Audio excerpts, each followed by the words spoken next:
Thank you, Lindsay. How's everybody doing this morning? Good?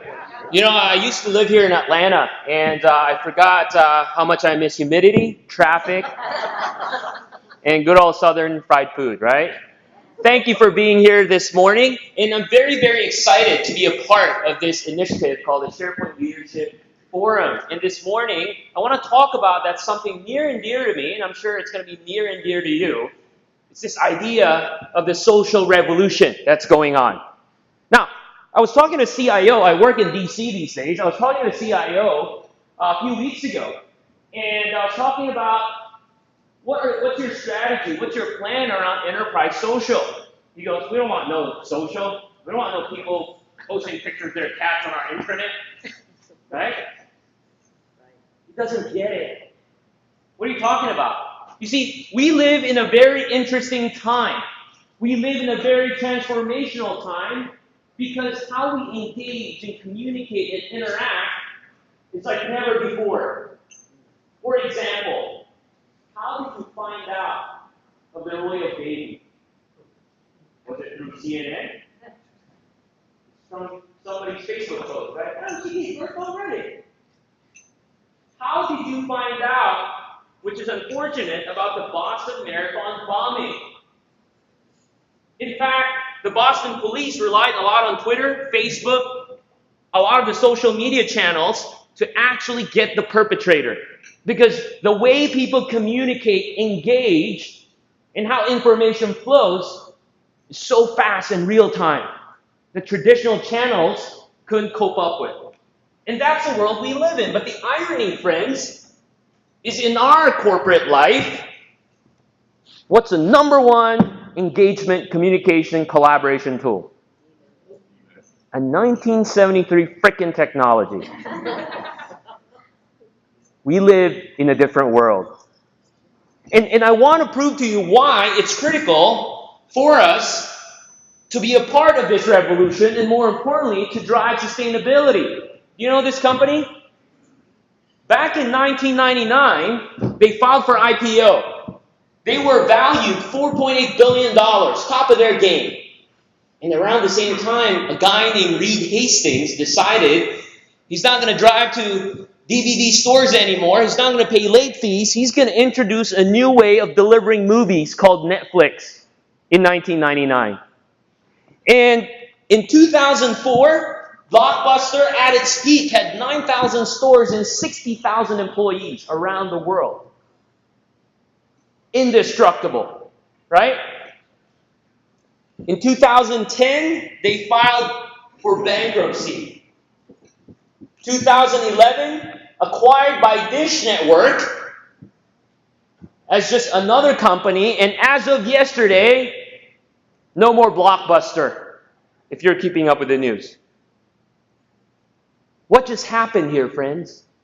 You know what happened? Shift happens.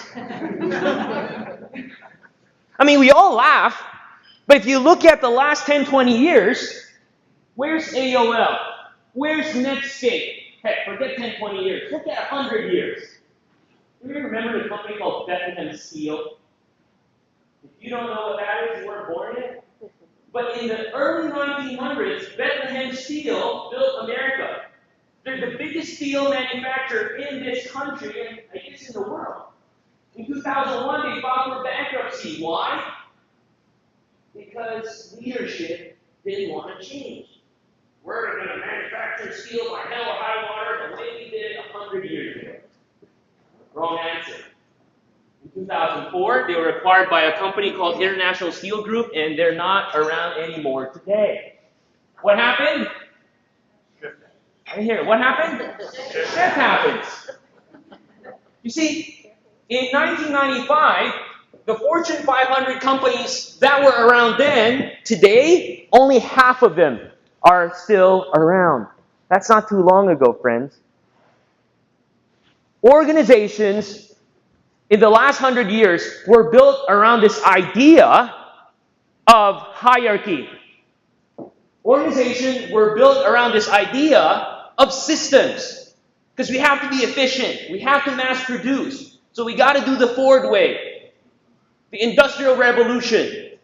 It's great. It's perfect. It worked for a certain period. And the reason why is we can only do so much with technology at that time. But today, technology is not a competitive advantage anymore. Our personal lives, we flourish in technology to better engage and communicate. How do you talk and engage with family and friends today? Do you still use email? No. Facebook. No matter how much crap we give social, but that's how we engage and communicate in our lives. We use email to get our monthly bill alerts from the power company. That's what we use it for. Right? You see, the idea of this industrial way of doing things is to put efficiency and to improve routine. But we don't live in a world of routine anymore. How many of you was just called in yesterday by your boss to work on some project, to triage it? Right? We don't live in manufacturing floors to assemble widgets. We live in an information economy. We live in a world where shift is happening right in front of us. And what are we doing about it? It's not a question of if we're ready for this revolution. It's here. To bring it to our world, friends, these are the 4 signs that the social revolution is here. Number 1, we live in a world called the BYOD world. And you should know, when the iPad first came out, who wanted their iPad to be connected to the VPN at work? Who are they? Yeah, the boss people, right? Bane of IT's existence. And then if marketing team wants a system so they can work with external vendors and partners, and IT doesn't have time to do that, what will the marketing team do? They sign up for Dropbox. They sign up for Google Drive. BYOD. Y'all with me? Forgive my heavy southern accent. As you know, I'm from the deep south. Southeast Asia, that is, Manila. The second sign of the revolution is how fast things are moving. Who would have thought somebody putting a YouTube video in July 2012 would be the most watched videos after 6 months ever, and the guy made $8 million off of that video? Kind of looks like me too, right? Social revolution. We're in an age where we have to do more with less, and we all know what that's like. Budgets are cut, resources are constrained, but we have to deliver more for the business. Being part of an IT group today is not any easier. I feel your pain. The last sign of this revolution is around this concept of social engagement. You see, when we talk about social, a lot of us consider that social is a personal thing, it's a consumer thing. You're right, because how it evolved was from our personal lives. But the reason why social technologies are big has nothing to do with technology. It has a lot to do with us human nature, or with our human nature, where we love to engage and communicate and be part of something. A family, a group, a community. People who love SharePoint, right? And because of social technology, it accelerates the possibility of doing that. Imagine if we take a lot of these capabilities into our corporate and business lives. How powerful can that be? And that's what I want to have you consider when you think social for the enterprise. I love this definition. When they talk about social in the enterprise, Gartner had it spot on. Now, on the count of 3, I want you to read it with me. All right? 1, 2, 3. Enterprise social is an important method for enhancing communication, coordination, and collaboration. Did it say anything about enterprise social should have likes, should have newsfeed, should have tags, should have follows? Does it say anything about that? No.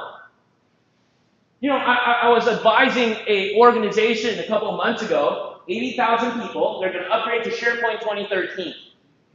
The lead director of this project asked me, hey, Dux, what do you think? We're going to turn on social on-prem. People will be able to like and follow. We're going to enable wikis further, etc., etc. I go, stop. Why? Dead silence, just like you guys, made me very, very insecure as an immigrant to this country that my English not good enough. So I asked, ¿por qué? You know what I'm talking about? Well, why do you need this stuff? Isn't that the new thing? Isn't that what Microsoft's pushing? Enterprise social, Web 2.0? What does a newsfeed mean for Miss Sally in accounting, processing, expense reports every month? Tell me. If you can tell me what liking and following can make her life and deliver more business value to the organization better, I'm all for it. But if all you're saying, you're going to throw this stuff out there because it's a bright, shiny object, don't. And that's the problem, friends. We get so caught up in technology, we get so caught up, we just signed enterprise agreement with Microsoft, so we have to do it. Who works for Microsoft? All right, I'm good. Yesterday I was speaking in DC, I said something, I said, anybody Microsoft? A couple of hands came up. Okay, Dux, I get it, I understand what you're saying, bring business value, but give me a picture of what this looks like, okay? So let me show you a quick video of the possibilities if your organization lives in this world of social revolution with social technologies that can accelerate business value. Check this out.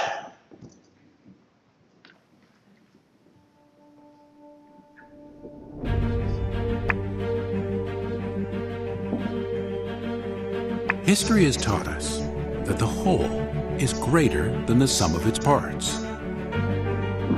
That working together, we are able to accomplish more than we could ever accomplish on our own.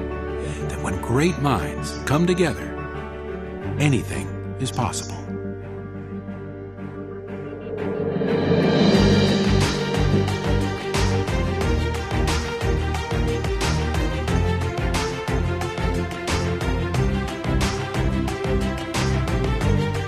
So we are reinventing the way people work together.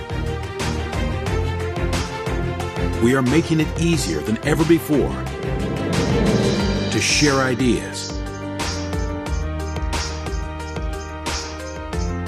discover connections,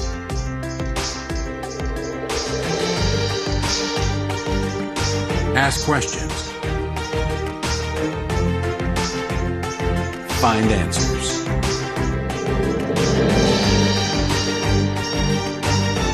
Stay in sync. Organize information. And build the team that takes an idea and makes it a reality. SharePoint, the new way to work together. Isn't that awesome? Imagine if in your world you can work that way. You see, the power of social technologies provides 4 key values to your organization. Number 1, better engagement. I mean, if you look at that video, it started off with a guy with a dog taking pictures. I don't know why these business videos always start with a guy with a dog. So he got some inspiration from a windmill, took a picture, posted on their social feed, Yammer. He said, wow, this is cool. But an engineer who was working on a new design saw that moment of inspiration. Yeah, this would work. Creative juices start flowing. Innovations start working. And they delivered a product. Imagine something like that in your world. Well, Dux, we do that with email. Yeah. But does it happen that fast, that efficient, that effective? Because that brisk of momentary inspiration might not happen through email. Nobody gets inspired on email. The second point is social allows you to deliver better collaboration, because collaboration today, as you know, it's not just working on files together anymore.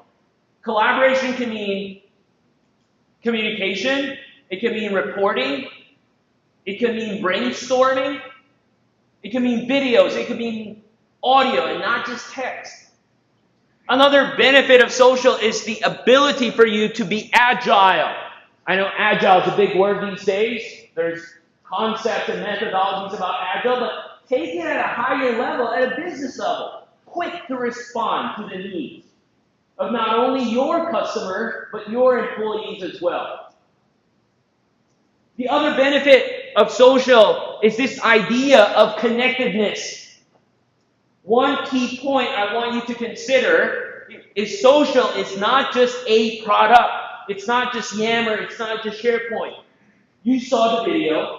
We live in a world of BYOD, the guy uses his phone. We live in a geographically dispersed work environment, divisions around the world. We live with people using Macs and iPhones and iPads and Androids. But everything's connected. We also live in a world where people still love Excel. That's cool. Everybody with me? You see, I love it when shift happens, because here's what we're talking about, guys. It's not just a technical piece alone, but at a higher level, we're talking about taking your industrial revolution model where everything's in hierarchy, everything is in silo. The left doesn't know what the right is doing, and you've seen that over and over. And we want to enhance it and elevate it to this concept of connected enterprise. We want to drive ineffective engagement into facilitating purposeful collaboration. If there's two words you remember today, it's these two words: purposeful collaboration. You see, in the last few years, some of you may be thinking, SharePoint has been around, all this social stuff has been around, but really, it's still a big file dump in my company. Is that true? SharePoint's a big file dump? No. 80% of global SharePoint deployment is nothing but a file dump. It's where files go to die. Right? Because there's no purpose. It's always been IT driven, where here's SharePoint, go collaborate. ¿Por qué? But the conversation should be around what's our purpose, right?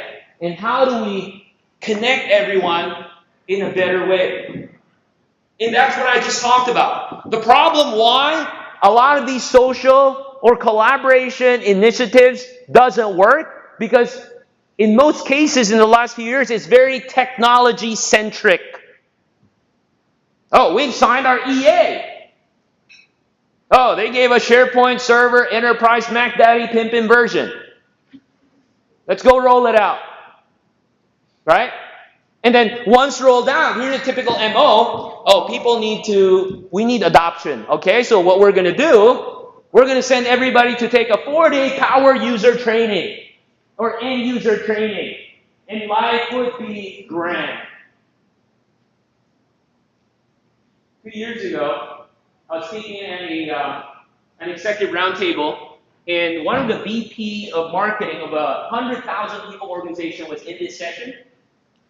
After my presentation, I talked about the business value, how tools like SharePoint can help transform how businesses work. She came up, she said, "Gus, in the last hour, you just made me understand the potential and the power of our Microsoft investment.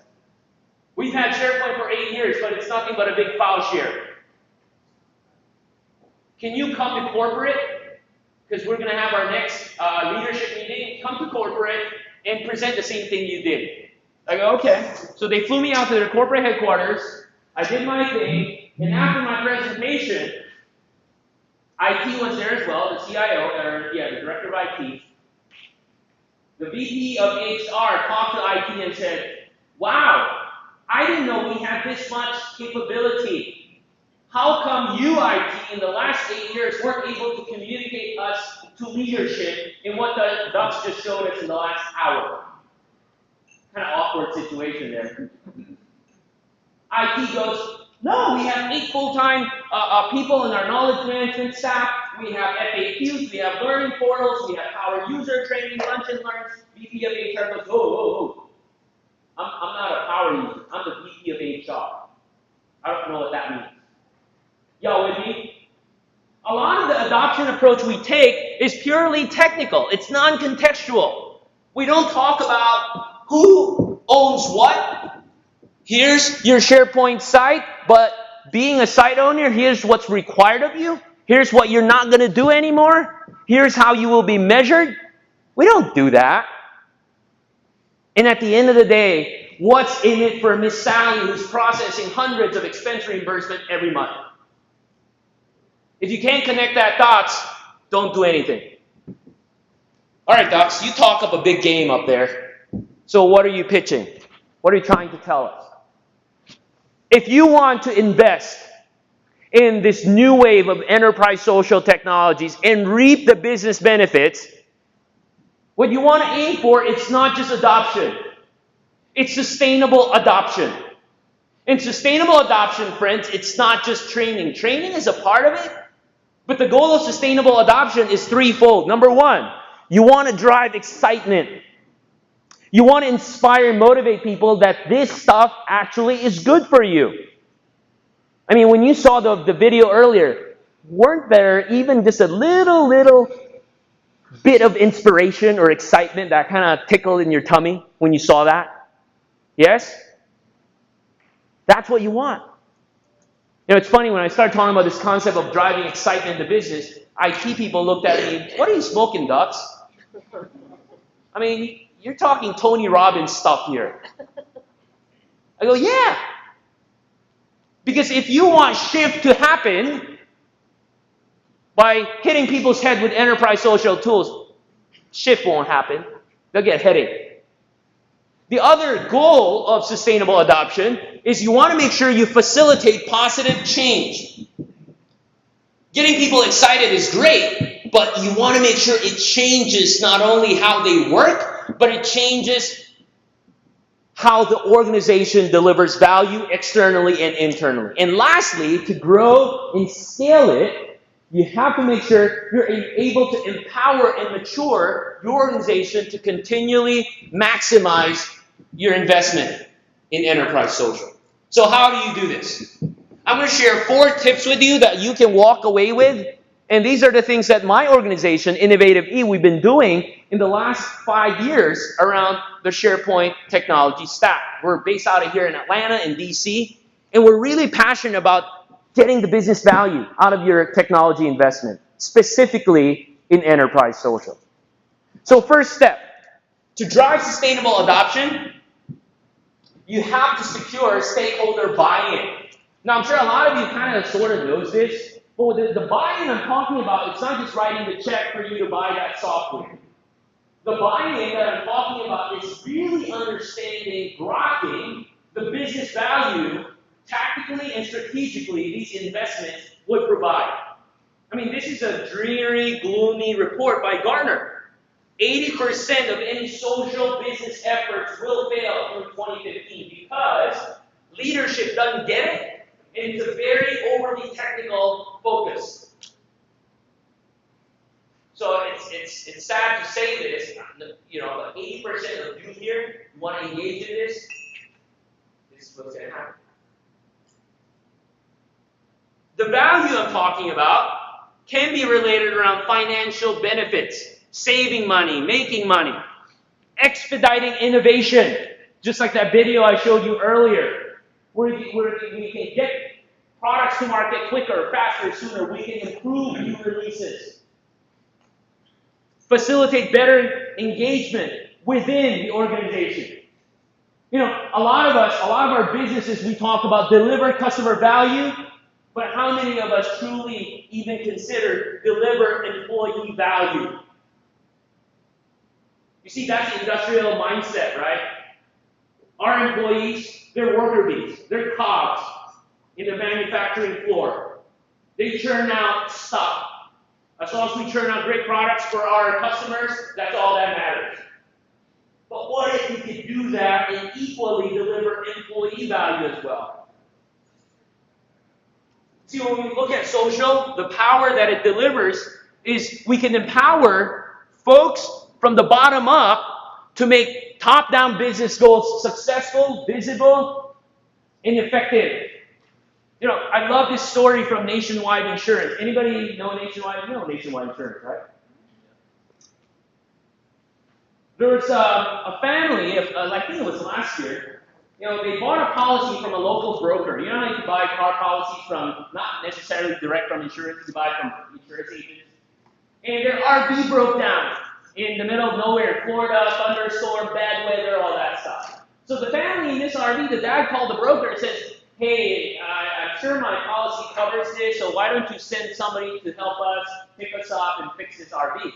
The broker goes, nope, you're not covered. You're not covered by thunderstorm, lightning, whatever. But the dad didn't stop. He called Nationwide, and the customer service agent couldn't find the policy, so he couldn't make any decisions. And you know how that goes. You call customer service, they look up systems after systems, and you can't find anything.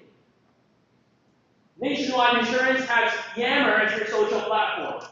Instead of the customer service guy goes, wait, I'm going to call you back, or I'll put you on hold for like 10 hours, he popped in on their Yammer network with a hashtag emergency. If you're not familiar with hashtags, it's little keywords. They set that as a standard in the company. Anytime emergency hashtag comes up, it's going to send alerts to key people. He said, we have a customer here, middle of a storm, car broke down, can't find his policy, here's his name, blah, blah, blah. 30 minutes later, they found it, they figured it, they said, you're covered. 45 minutes later, they said, part of your coverage, we have $2,000 we're going to send you right now. An hour later, a tow truck came, picked them up, and then another car came, dropped them off to a local hotel. That's business value, because right after this, the guy apparently was some well-respected journalist. He wrote a very awesome customer service kudos blog to Nationwide. They can take my money as much as they want. I'm not going anywhere. They took care of me, my family, and they're going to take care of you too. That's business value. Y'all with me? You see, even at that level, we can also look at groups and smaller teams. The next video I'm going to show is the SharePoint engineering team. These guys are the guys building SharePoint. But they have a cool video testimonial on how Yammer improved their spec review cycles, made it faster, sooner, so they could deliver faster releases for SharePoint Online. So watch this video. So I've been at Microsoft for 17 years. I've been working on SharePoint since 1998, since we started building it. And we've come a really long way, but Yammer is just this fundamental upgrade to how people communicate. And it's really enabled our team to fundamentally upgrade how we communicate with each other. One of the highlights of using Yammer in our day-to-day work is the way in which Yammer has improved the spec review process for us. The process used to be that we would send out a meeting request, discuss the feature, come to decisions in that meeting, and then that feature would progress all the way through development while only having a few eyes on it. Yammer as a tool has really enabled us to bring a lot more people from around the company into our conversations. People we didn't even expect to be able to participate, and we didn't even know who to ask. They'll just jump into conversations, and that's people in marketing, it's people in sales, people in consulting, and people in all of our partner engineering teams around the company. Communicating in public brings us to better decisions faster. Since we've adopted Yammer, we can communicate more quickly because we don't have to wait for synchronous meetings. Instead of getting everybody together, all the scheduling conflicts we had to face before, we can get things done, usually like that same day, just by having a Yammer thread where everybody can participate. For me, as a PM, one of the specs that I personally required me to come up to speed on a web part that was designed years ago, and what I was able to do with Yammer was to just simply search on the name of the feature, find all the groups that were related to the production and refinement of that web part, and learn about its history and where it's been, how it was made, so that in my refinement, I was able to leverage all that information and not have to have synchronous meetings with the stakeholders to have them get me up to speed. I was able to do that all on my own. And it led to me getting a spec out a lot faster than I otherwise would have been able to do without Yammer. So it's both good for the team, and I think it's been really good for me. It's been good for the individuals on the team because we get a lot more context, so we just have the information we need to do our jobs most effectively. We can also share way more easily, so it's a lot easier to sort of get credit for the things that you're doing. You get likes, you get responses, people praise each other a lot more often in Yammer.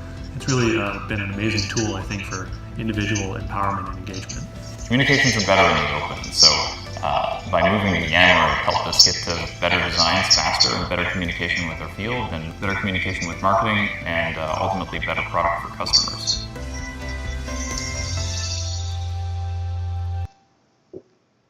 How many are decision makers in this room? To a certain extent, all right. See, when I talk about securing executive buy-in, it's really making decision makers understand the potential value. It's not about talking how great social is or Yammer is, but it's talking about how can we make our business better. You remember the movie Fight Club? Anybody? What's the first rule of Fight Club? You don't talk about Fight Club. So the first rule to talk to executives around enterprise social is you don't talk about enterprise social. And that's the biggest mistake we do in organization. Oh, we got to do Yammer. Oh, we got to do SharePoint 2013. Do we do on-prem or cloud?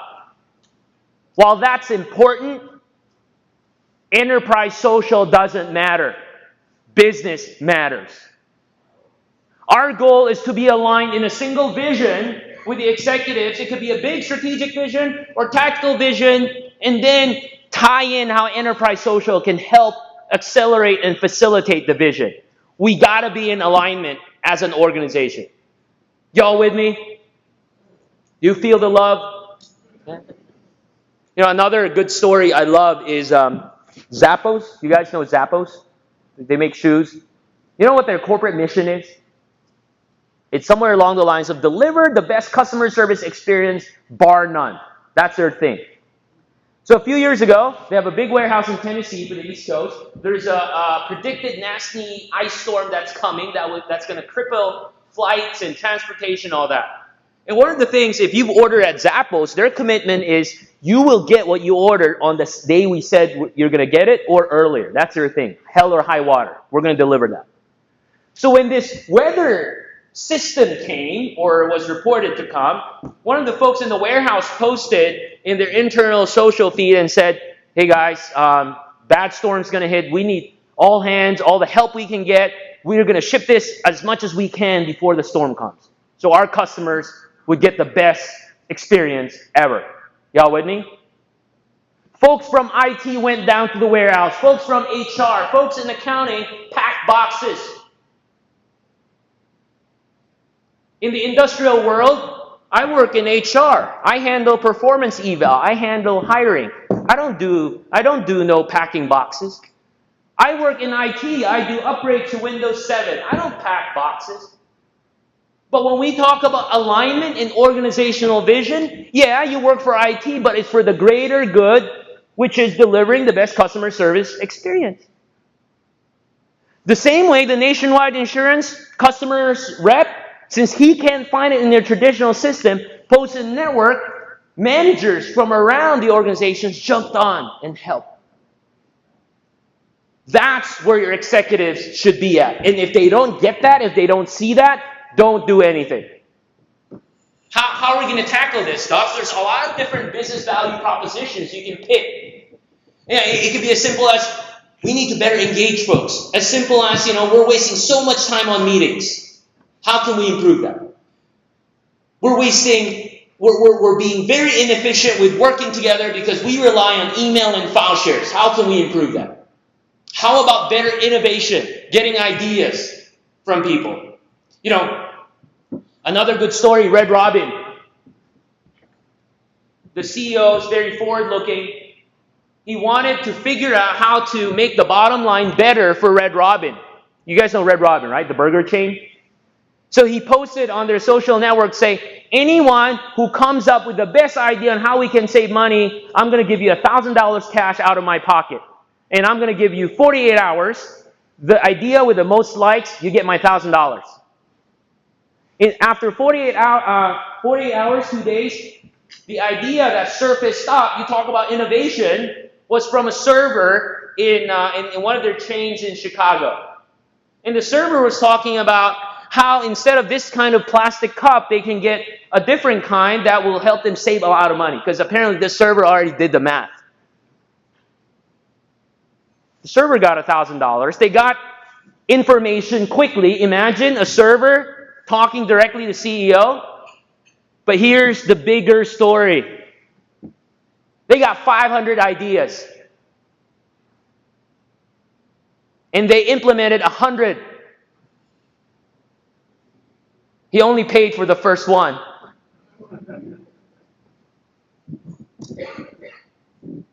That's executive buy-in. How's everything so far? Good stuff? The second step to drive sustainable adoption, once you get the executives on board, you initiate a pilot program. I don't recommend that you throw it out there and make everybody run loose and crazy with it. Not going to work. Because the biggest challenge with doing this, the biggest challenge with shift happening is change. Anytime we roll out new technology that's drastically different, it lowers down productivity by 53%. If people don't see the value, if they have that mindset, if it ain't broke, don't fix it. I like my email, leave me alone. It's not going to work. So when you initiate a pilot, you got to map it to a specific business value. What is the purpose? You know, one tip for you. Well, docs, I hear you, I get you, but you don't know the people in my company. Right? But I guarantee you, there's always 3 types of people in your company. One, I would make them in the green bucket, which sees the value, understand this, they're all for it. The yellow bucket, whatever. And then the red bucket, no matter what you do to them, they won't change. When you initiate a pilot, we always spend too much time on the red and yellow bucket trying to convince them, this is good, this is going to work. Forget them. Focus on the green bucket. Do a pilot with them. Your executive assistants, your project managers, people on the field, the marketing team, the sales team, do a pilot. The pilot should provide business value that should address common pain points. A lot of times, we as IT, who works for IT? We as IT, we want to focus on the big stuff. Oh, we're going to do this upgrade, then we'll have to hook it up with SAP, CRM, Run DMC. Which the business couldn't care less about. The business would be more interested if you help them figure out so that they don't have to enter the same information in 10,000 places. If they don't have to deal with the email chain of communication. Start with that. What are some of the common pain points? Go after low-hanging fruits, quick wins, high value. Here's an example. As Lindsay said earlier, I wrote the book SharePoint for Project Management. And for being here, I'll make sure everybody gets a copy. Is that cool? All right. That's just 80 cents less of royalty for my son's college fund for a copy. So working together in projects is challenging, even to this day. We rely on email, file shares, and USB sticks. It's just insane. What if you can take that pain point and demonstrate you can make that better with existing tools people already use? So watch this. Meet my colleague Alex. He and I are working on putting together a presentation for our boss. Let me start over. Meet my colleague Alex. He and I are working on putting together a presentation for our boss. Thanks to SharePoint 2013, we're able to easily centralize and manage all related artifacts and communications for this project. On a typical day, Alex would start working from home using his Mac. He would check his email from a browser and start work from there. Looks like Alex is reviewing the tasks of the project, and he has some questions for me about the project. Just by using the browser, he's able to instant message me using technologies like Link. One of the key benefits of SharePoint 2013 is a deep integration with existing tools that we already use, like Microsoft Office, smartphones, and even web-based technologies. So even if I am out and about and still not at the office yet, I can easily respond to Alex on my phone and update my tasks. The beauty with SharePoint 2013 is that I can continue working with Alex once I get to the office. You just assign me a task on the project site, and look at what happens. It automatically shows up on my task list in Microsoft Outlook. Isn't that cool or what? Additionally, within Outlook, I can email the entire team directly using this neat feature called Site Mailbox. The Site Mailbox is available not only in Outlook, but it's the same Site Mailbox that the team can see and interact with directly on the project site. The Site Mailbox also provides visibility to all the documents I have in the project site. So what do you think? Are you excited? I am. This is the new way to work together with SharePoint 2013. So let me take this example further. And yes, I use a Mac for the last 5 years. Get over it. BYOD, social revolution. In this example, I'm working with Alex, and it's so cool that number one, Alex, when he wakes up, he can start working on his Mac. No big deal, browser. He can start chatting with me on link on his Mac, and I pick it up on my phone. And it doesn't have to be a Windows phone, it could be any phone. I can update my task, and when I update my task, it updates the schedule not only on the project site, but also in Outlook. Right? That's what I'm talking about, enhancing communication, collaboration, and coordination for business purposes. And let's say, this project is about done. I'm doing the presentation now, and I want to show the folks in my company how this presentation is going, right? Because a lot of them aren't here. So we have this project feed. So what I'm going to do is I'm going to take this phone, and I'm going to jump on our Yammer group for this project, and I'm just going to take a picture of all of you. And as soon as I take this picture, not only will it post on Yammer, I'll tag you on Facebook as well. But no, just kidding. But you talk about providing visibility. All right, here we go. All right. There you go. So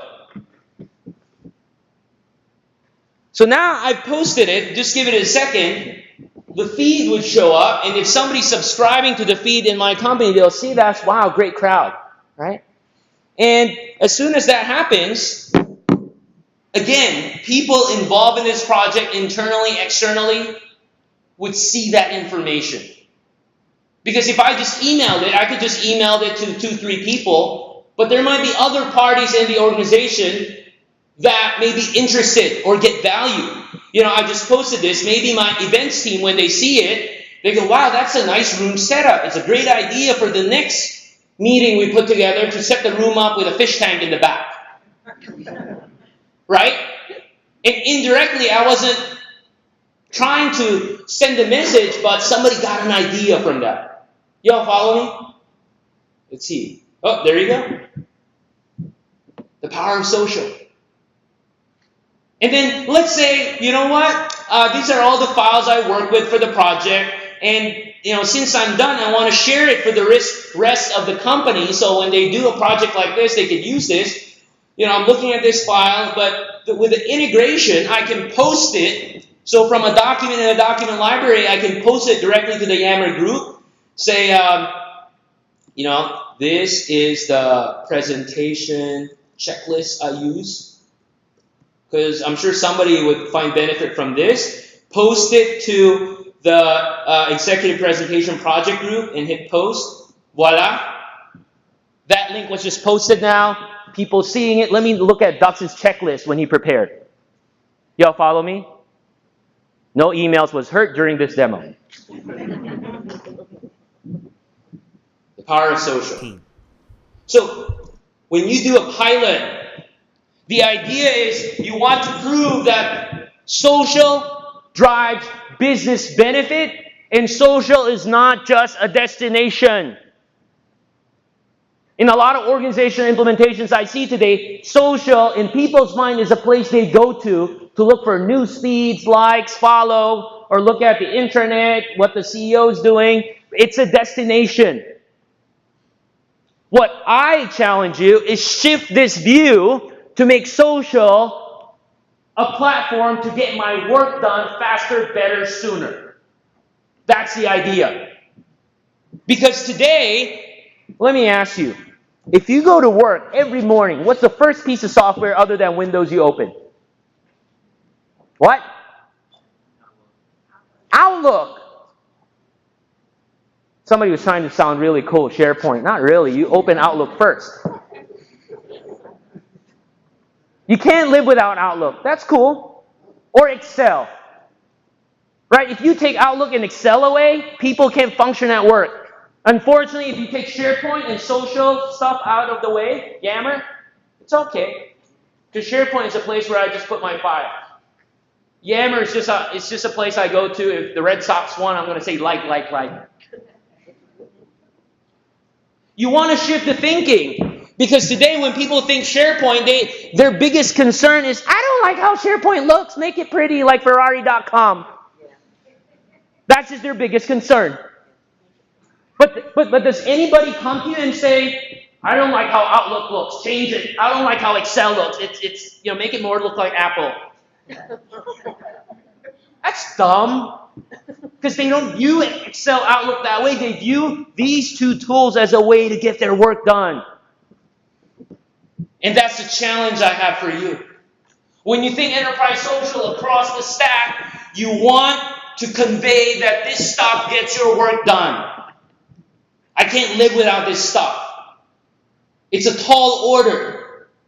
And it's not an overnight exercise.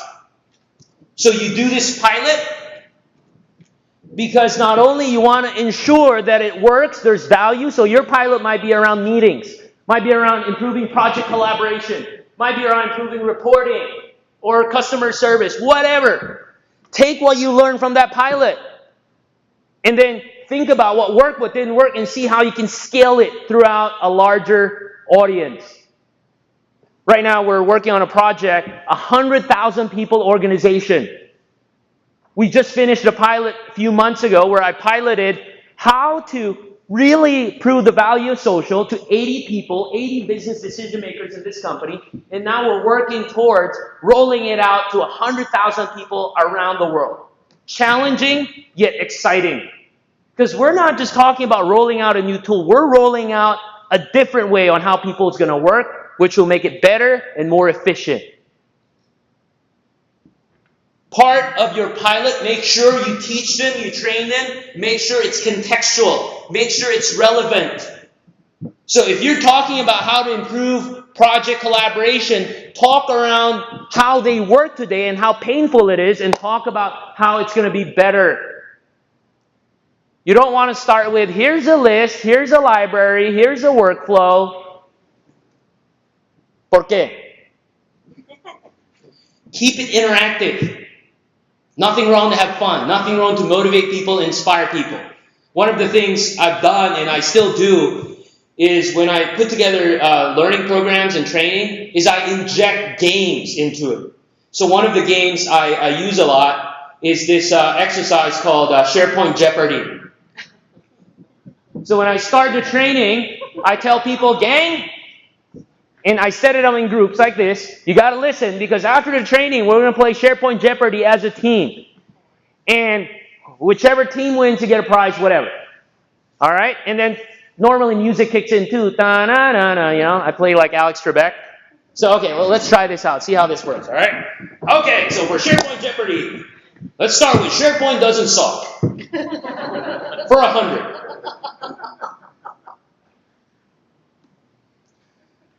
This feature in SharePoint allows up to 4 people to edit a document at the same time. Yes, ma'am? What's that? Collaborate will. Oh, I thought you were asking yes or no. Jeopardy. What is word services?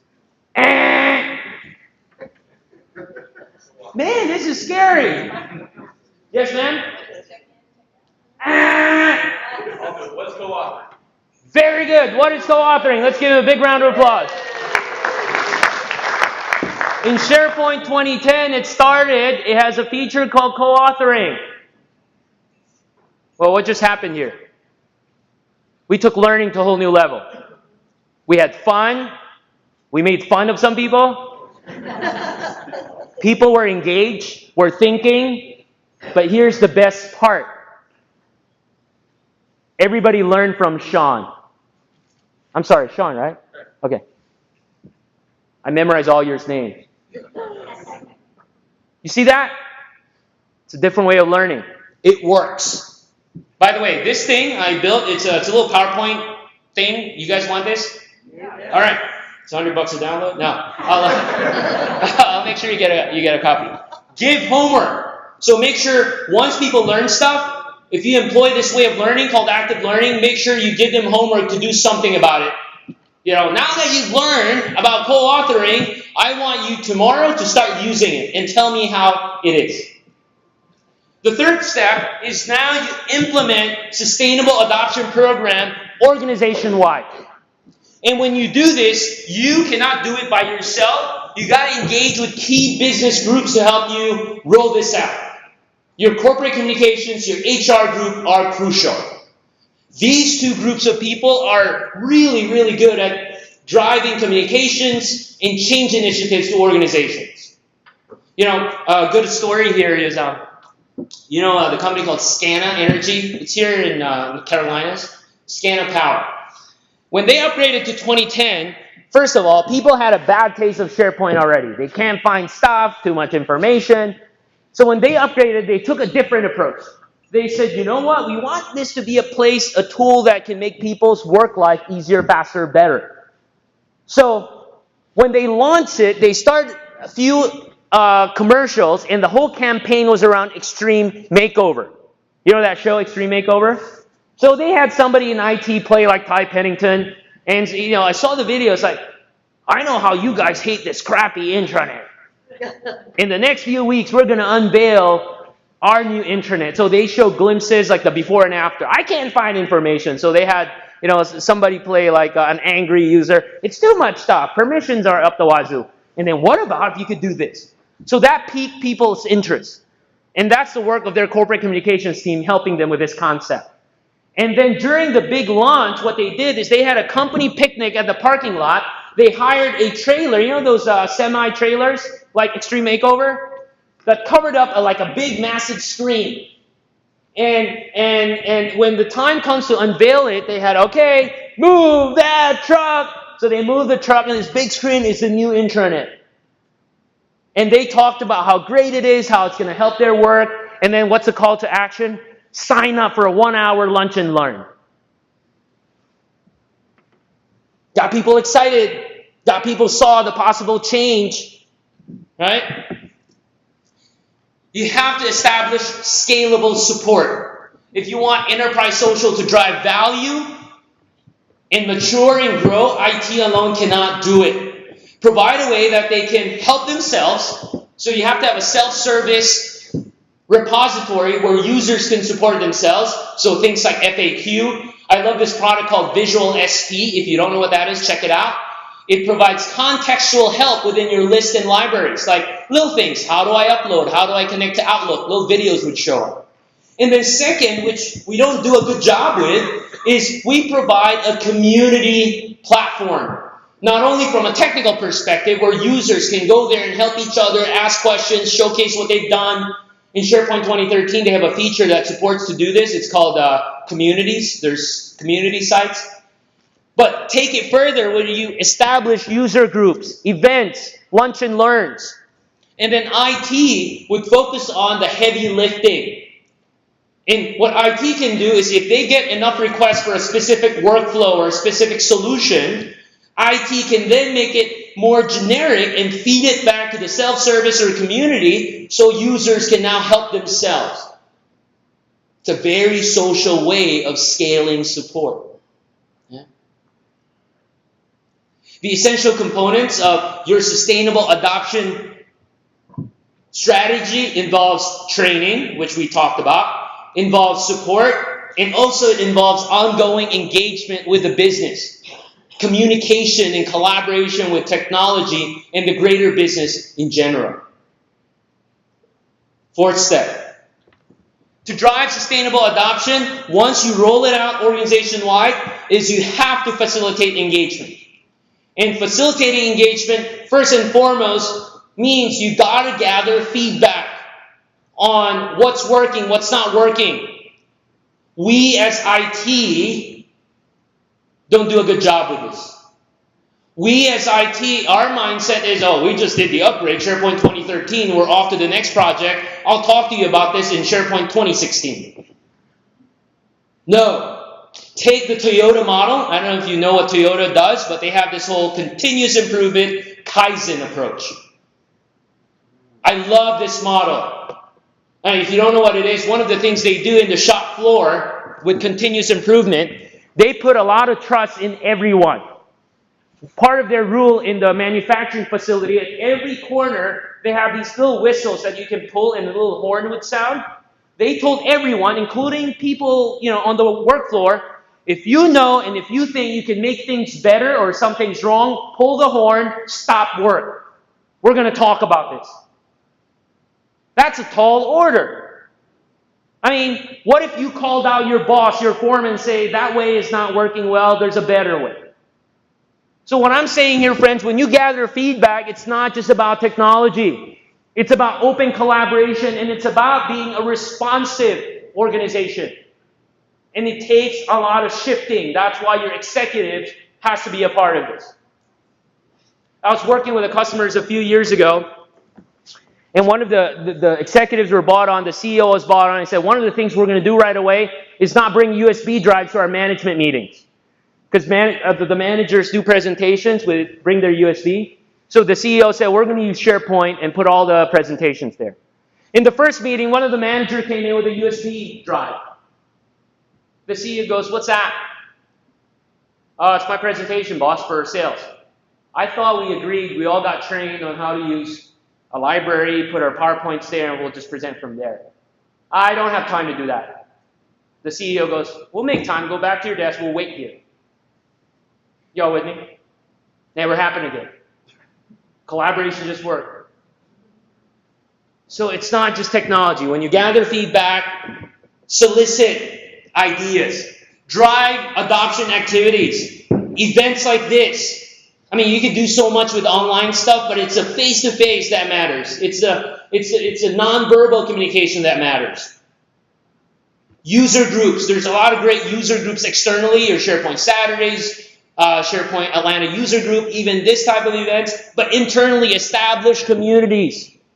And social as a platform to help you do that is brilliant. And have regular communications with the organization. Highlight, hey, look at what the HR team did. Look at what the project managers did. The U.S. State Department is one of the biggest SharePoint users in the world. They have 500,000 people using SharePoint. And they have their own SharePoint conference every year. And they have user groups. They have weekly lunch and learns online. Awesome. And it's amazing all the stories I've seen and heard about how SharePoint helps deliver their mission as the U.S. State Department. To facilitate effective engagement, you want to measure success. And listen, guys, when I talk about measuring, there's two things you measure. You measure qualitatively and quantitatively. So let me first talk about qualitative. In my earlier point, you go back to the business value, the vision you said we're going to address, and see, okay, how was the intranet or our social technologies enable this? What was achieved? What happened? 15% improvement in innovations for new products. Employee engagement. What happened? 30% improvement, access to experts and knowledge. That's important. Because if you don't measure, you wouldn't know what worked or what didn't. The second point of measurement is raw analytics. So what we're looking at here is the analytics for Yammer. And in SharePoint, there's a lot of different analytics tools as well. It shows in this week, there's 10,000 likes, 11 members, 20,000 messages, blah, blah, blah. You see, this is good, but the problem is if you just relied on this, what does that mean? Right? It could have been because the Red Sox won, suddenly there's a lot of likes. Now, if you're the company, Boston Red Sox, that's a good thing. But if this is just water cooler talk, nothing wrong talking about Red Sox, but does it match to the business value? Does it align to the corporate vision? Y'all with me? Qualitatively and quantitatively. So, you continue this journey. Social, it's not a one-time event. You want to invest in enterprise social. What you're investing in is in business transformation. You take baby steps. You take small initiatives at a time and look at what's the next business value you can map to and work on. That's what sustainable adoption is all about. And, one of the fulfilling things that through the years just working in this space, helping organization, is you get those sparks and moments of enlightenment from a perspective of, wow, docs, instead of spending 3 hours doing this, now I spend it in one. Information's more visible. Docs, after 3 months, we can clearly tell you how much money we saved not printing DVDs and shipping it to our partners anymore. Those are the kinds of things you want to look for. And to do that, you got to get your executive buy-in. You have to drive a pilot to see what works and what doesn't, improve the value. Then you roll it out organization-wide, and then you want to facilitate engagement continuously. What do you guys think? You ready? You're up for the job? You see, here's the point. It's not a question of if shift will happen to you. The question is, do you want shift happening to you forcefully, externally, or do you want to be the person doing the shifting? All right? So before I end, here's what I want you to do. On the count of 3, I want you to read this out loud, okay? 1, 2, 3. Shift happens. Thank you for being a gracious audience, and enjoy the rest of the presentation.